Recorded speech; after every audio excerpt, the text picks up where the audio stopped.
Okay, this is Venkat for venkatfin.com. Early retirement plan சொல்கிறாங்க, ஃபயர்னு சொல்கிறாங்க. இன்றைக்கி 20s 30s இருக்கவங்களே நிறையா அவங்களுடைய ரிட்டைர்மெண்ட் பிளான் பற்றி யோசிக்க ஆரம்பிச்சிட்டாங்க. பட் இந்த வீடியோ வந்து 40s 50s இருக்கவங்களுக்கு இன்னும் கொஞ்சம் யூஸ் ஆகிறதுக்கான வாய்ப்பு இருக்குது. காரணம் என்ன, எனக்கு எல்லா ஏஜ் குரூப்பும் பேசுவாங்க. ஓகே, எல்லாருமே வந்து பார்த்தீங்கன்னா எலைட் கிளாஸ். நான் வந்து கொஞ்சம் மிடில் கிளாஸ் ஃபினான்ஷியல் பிளானருக்கு. நீங்களாம் வந்து எலைட் கிளாஸ் ஃபினான்ஷியல் பிளானருடைய வெபினார் அட்டன் பண்ணுவீங்க, ஒரு 800 900 கொடுத்து கிளப்பில் சேர்ந்துக்குவீங்க. நான் வந்து எப்போவுமே என்னை டீக்ரேட் பண்ணிக்கிறதுக்கு காரணம்னா என்னோட எக்ஸ்பீரியன்ஸ் இந்த 2 years. I think my only strength is my transparency. அவ்வளோதான். எனக்கு இந்த 2 இயர்ஸ் எக்ஸ்பீரியன்ஸில் நிறைய பேர்கிட்ட பேசின எக்ஸ்பீரியன்ஸ் இருக்குது, நிறைய ஏஜ் குரூப்கிட்ட பேசியிருக்கிறேன். நிறையா செக்டாரில் இருக்கிறவங்க எல்லாத்தோடைய மனநிலையும் எனக்கு தெரியும். அதே மாதிரி இதில் ஃபால்ஸ் செல்லிங் நிறையா இருக்கும் இந்த இண்டஸ்ட்ரியில், ஓவர் ப்ராமிஸ் பண்ணி செல் பண்ணுறது. ஸோ அதெல்லாம் நம்ம பண்ணக்கூடாதுன்னு பார்ப்பேன். ஸோ இது மட்டும்தான் என்னுடைய ஸ்ட்ரென்த்ஸுங்க. ஸோ நேற்று ஒருத்தர் சிங்கப்பூரில் இருக்கவர் ரிட்டைர்மெண்ட் பிளானிங் பற்றி பேசினார். ஒரு 2-3 பிளான் டிஸ்கஸ் பண்ணோம். ஆனால் நைட்டெல்லாம் கூட நான் அதை பற்றி யோசனை பண்ணேன், நம்ம கரெக்டாக பண்ணியிருக்கிறோமான்னு சொல்லிட்டு. And I want to do it very in a better way to him. ஏன்னா எத்தனையோ பேர் இருக்கிறாங்க, என்ன சூஸ் பண்ணுறாரு. So I wanted to present it better to him. அதனால நான் ஒரு வாரம் 2 வாரம் டைம் எடுத்துகிட்டு பண்ணுவேன். இன்னைக்கு காலையில் ஒரு மேடம் வந்துட்டு, எங்கள் ஹஸ்பண்ட் வந்து ஒரு 5 இயர்ஸில் ரிட்டையர் ஆக போகிறாரு, சென்னையில் இருக்கிறோம், எனக்கு வந்து ஒரு 1 lakh 1.5 lakhs இன்வெஸ்ட் பண்ண முடியுங்கிறாங்க. அவங்க லைஃப் இன்சூரன்ஸ் கம்பெனியில் ஒரு சேவிங்ஸ் ப்ராடக்ட் பற்றி பேசுகிறாங்க. ஸோ இந்த மாதிரி நிறைய கன்சர்வேட்டிவாகவும் இருக்கிறாங்க. ஸோ இவங்களுக்கெல்லாம் வந்துட்டு ரிட்டைர்மெண்ட் பிளானிங்கில் வந்துட்டு ஒரு சின்ன சின்ன விஷயங்களை நான் ஷேர் பண்ணிக்கிறேன். இது வந்து எல்லாத்துக்கும் எல்லாரும் இதை எக்ஸப்ட் பண்ணிக்க மாட்டாங்க. ஸோ பேசிக்கலி இதாங்க. இதுக்கு முன்னாடி ஓகே, மியூச்சுவல் ஃபண்ட் பற்றி பேச போகிறோம். நான் mutual fund investments R subject to market risk, read all the scheme related documents carefully. Mutual fund முதலீடுகள் சந்தை அபாயத்துக்கு உட்பட்டவை. மற்ற டிஸ்க்ளைமர்லாம் தயவுசெய்து பார்த்துக்குங்க. Okay, anyway, okay. இந்த ஏஐ ஜென்ரேட்டட் இமேஜஸ் கொஞ்சம் கிரியேட் பண்ண ரிட்டைர்மெண்ட் பிளான் இப்படியா? ஏன்டா அது என்ன கல்யாணமா? இந்த லார்ஜ் லாங்குவேஜ் மாடல்லாம் வந்து இது வந்து இந்தியா வந்து ஜாயிண்ட் ஃபேமிலின்னு போட்டு இருக்கிறாங்க போட்டிருக்காரு. இன்னும் அது ஜாயிண்ட் ஃபேமிலியாகவே வச்சிருக்குது. மியூச்சுவல் ஃபண்ட்ஸும் நீங்கள் ரொம்ப கன்சர்வேட்டிவாக இருந்தாலும் தயவுசெய்து மியூச்சுவல் ஃபண்ட்ஸும் நீங்கள் பாருங்கள். நீங்கள் யூ ஹவ் டு ஒரு லம்சமாக இன்வெஸ்ட் பண்ணலாம். எஸ்ஐபி தான் பண்ணுங்கிறது கிடையாது. SIP is a way of deducting your money regularly. ஒரு டிசிப்ளின் இருக்கும், அவ்வளோதான். ஒரு லம்சமாகவும் நீங்கள் இன்வெஸ்ட் பண்ணலாம் because of good returns. But good returns கூட யூ ஹேவ் மார்க்கெட் ரிஸ்க்.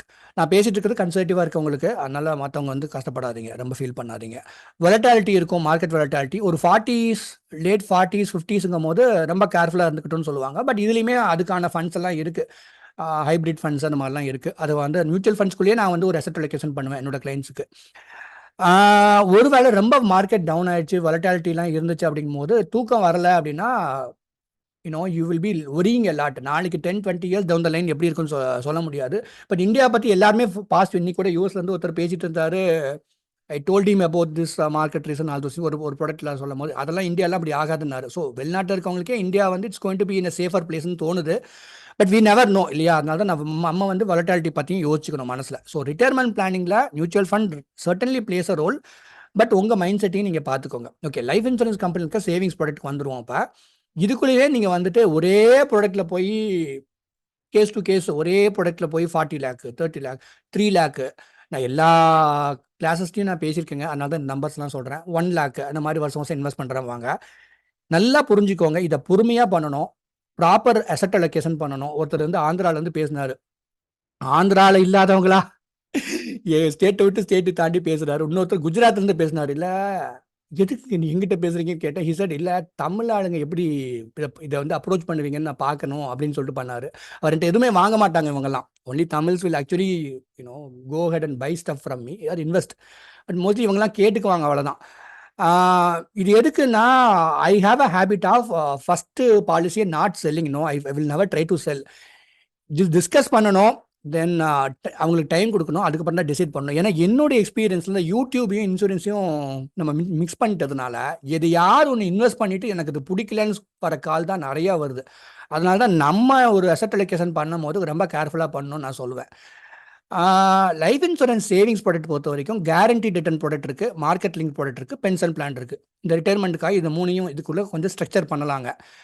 இதுலேயுமே வந்துட்டு நீங்கள் சொல்லணும், என்னால் வருஷத்துக்கு 2 lakh சேவ் பண்ண முடியும், 1 lakh சேவ் பண்ண முடியும், இல்லாட்டி 3 lakh. இப்போ என்ஆர்ஐ சிங்கப்பூரில் இருக்கவங்க, யூஎஸில் இருக்கவங்கலாம் வந்துட்டு ஓரளவுக்கு ஒரு 5 lakh 10 lakh அந்த மாதிரி சேவ் பண்ணுவாங்க. ஹையர் எண்டில் வந்து பார்த்தீங்கன்னா 40 லேக் வரைக்கும் ஒரு அசெட் அலோகேஷன் பண்ணலாம். உங்களுக்கு கொஞ்சம் ஃப்ரீடம் இருக்கும், உங்களுக்கு பஃபர் இருக்கும்.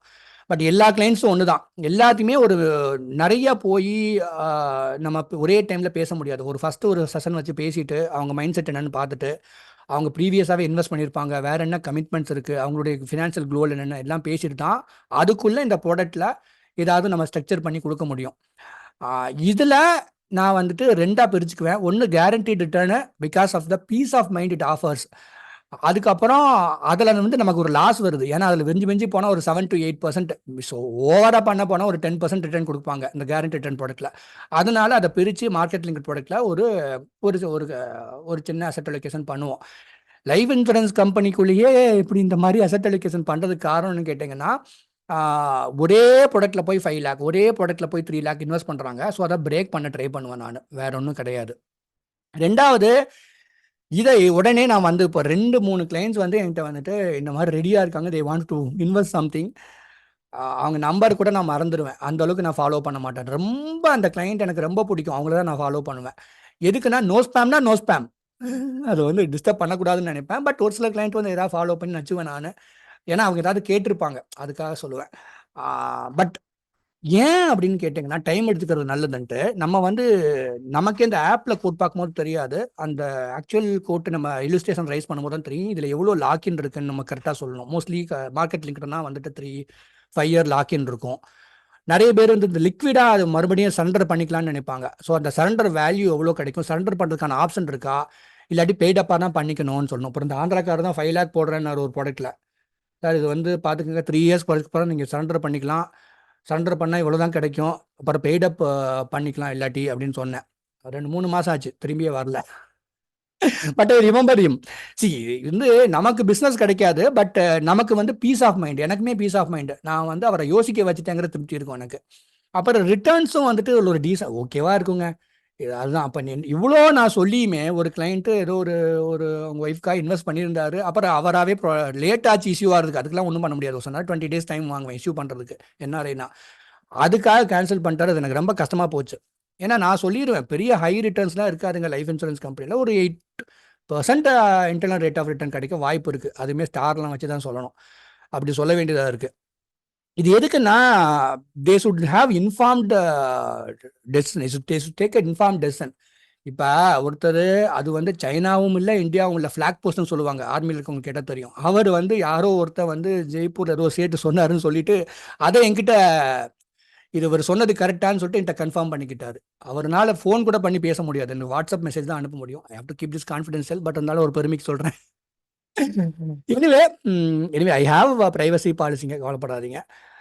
எதுக்காக சொல்கிறேன்னா, இன்னைக்கு இது நம்ம ப்ராடக்ட்டை பற்றி பேசல, மிஸ்செல்லிங் பண்ணிடக்கூடாதுங்க. நம்ம மிஸ்செல்லிங் பண்ணால் நமக்கும் மன உளைச்சல், நம்மளை ஒன்றும் லீகலாக ஒன்றும் பண்ண முடியாது. பட் இருந்தாலும் அவங்க வருத்தப்படுவாங்க, அதுவும் வயசானவங்கள வருத்தப்பட வைக்கக்கூடாது.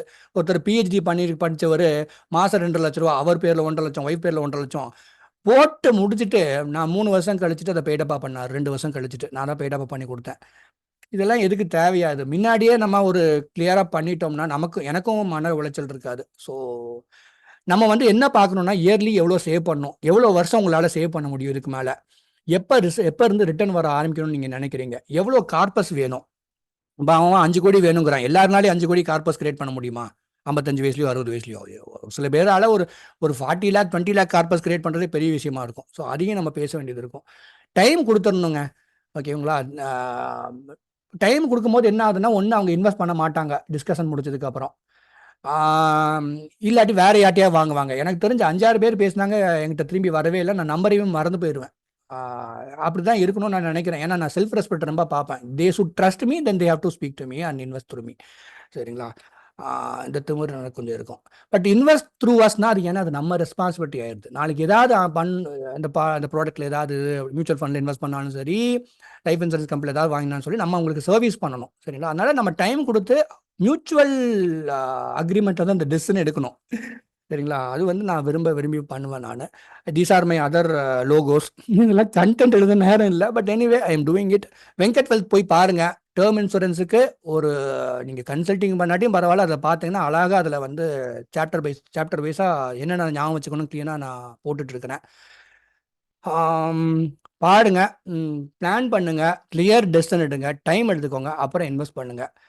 ஒண்ணுமில்ல. நான் ஒரு உதாரணம் சொல்றேன் கேளுங்க. நேத்து நைட்டு நான் கார் ஓட்டி வந்துட்டு இருந்தேன். நைட் ஒரு 9 மணி இருக்கும்.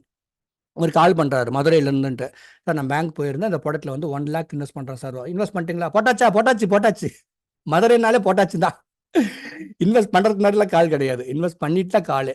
அப்புறம் சார் அவர் என்ன சொன்னாருன்னா, 15வது வருஷத்துல ஒரு 14 லேக்ஸ் கிடைக்கும்னு சொன்னாரு சார் அப்படின்னாரு. கிடைக்குமான்னு கேட்டாரு. ஏங்க எந்த உங்க ப்ரொஃபைல் சொல்லல, என்ன ப்ராடக்ட்ன்னு சொல்லல, ஹெல்த் லைஃப் இன்சூரன்ஸ் கம்பெனி பேர் மாத்திரம் சொல்றீங்க. போடுறதுக்கு முன்னாடி அவர்ட்ட கேட்டிருக்க வேண்டியதானே, என்கிட்ட கேட்குறீங்களே அப்படின்னேன் நானு. அப்புறம் கன்சல்டிங் ஃபீ இருக்கும் சார் அப்படின்னு சொன்னோன்னே ரொம்ப ஃபீல் பண்ணாரு. ரொம்ப ஃபீல் பண்ணாதீங்க சார், நீங்க ஃபோனே பண்ணியிருக்க வேண்டாம். ஆனா எதுனாலும் யோசனை பண்ணிட்டு செய்யுங்க அப்படின்ட்டேன் நானு. எதுக்காக சொல்றதுன்னா, ஒரு இந்த மாரி ஏஜ் குரூப் பசங்களுக்காக செய்றாங்க. ஆம், இல்ல அவங்களுக்கே இன்வெஸ்ட் பண்ணிக்கிறாங்க. அவங்கள வந்து நம்ம வந்து டிஸ்டர்ப் பண்ணாம இருந்தா போதும். அவங்கள அத பண்ணு, இத பண்ணுன்னு சொல்லிட்டு. ஸோ 99% நான் என்ன பண்ணுவேன்னா, ப்ராடக்ட்லாம் பத்தி பேசிட்டு 1 மாசம் கழிச்சுட்டு வாங்க அப்படின்னு சொல்லிட்டோம்னாலே, அவங்க திங்க் பண்ண ஆரம்பிப்பாங்க. அவங்களும் ஒரு தெளிவான டெசிஷன் எடுப்பாங்க. So that is my way of doing things conservatively. கன்சர்வேட்டிவா இருக்கிறவங்களுக்கு நம்ம கன்சர்வேட்டிவா தான் பண்ணணும். டு பி ஹானஸ்ட் நீங்க எவ்வளோ 20ஸ்ல இருக்கவங்களுமே கன்சர்வேட்டிவ் தான். ஒரு விஷயத்துல இன்வெஸ்ட் பண்ணிட்டு, இத போய் நம்ம பண்ணிட்டோமேன்னு யோசிக்கிறாங்க. ஸோ எல்லாருமே கன்சர்வேட்டிவ் தான் பார்க்க போனா. So we have to be very careful when it comes to retirement planning. நான் சொல்றது கதை தாங்க. இது ஒரு ப்ராடக்ட் பத்தி ஏதாவது பேசுறேன்னா, நெறைய கால்ஸ் வரும், இது பண்ணணும், ஏதாவது ஃபால்ஸ் செல்லிங் பண்ணியிருப்பாங்க.